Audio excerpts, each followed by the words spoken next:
Chandrababu supporters hospital, neutral hospitals ఎవరికి support చేయాలో అర్థం కాదు వాస్తవంగా. అదో సమస్య ఉండిపోయింది.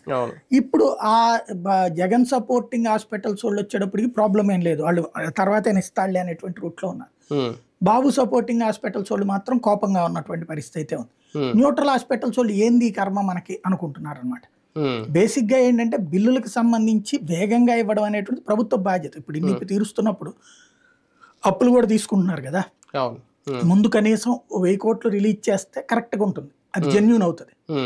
వాస్తవానికి మెడికల్ అంటేనే ఒక మాఫియా అంటారు. అంటే కొన్ని సందర్భాల్లో ఇప్పటికీ కూడా ఒక టాబ్లెట్ స్ట్రిప్ ఇది ఎంత అనేది ఎవరు నిర్ధారిస్తారనేది ఎవరికి తెలియదు. దాని మీద 100 ఉంటే కొన్ని షాపులలో 100 రూపాయలు తీసుకుంటారు, కొంతమంది 50% డిస్కౌంట్ అని 50 రూపాయలు తీసుకుంటారు. ఒక నిర్దిష్టమైన ధర అయితే ఎవరు నిర్ణయిస్తారని గ్యారెంటీ లేదు. ఇప్పుడు ఇటువంటి కనుక ఆగిపోతే ఈ మెడికల్ మాఫియా ఆగడాలు ఇంకా పెరిగిపోతాయా? ఖచ్చితంగా. అంటే బేసిక్గా ఇప్పటిదాకా అయితే ప్రభుత్వం ఒక నిర్దేశితమైనటువంటి ఫార్మెట్లో ఉంది కాబట్టి మిగతాది మనం ఇప్పుడు ఒక ఆరోగ్యశ్రీ కింద ఆపరేషన్ చేసింది చూడండి, మనకు ఆపరేషన్ చేసింది చూడండి, ఈ బిల్లులు రెండు చూస్తే ఓ పెద్ద డిస్పారిటీ కనబడుతుంది.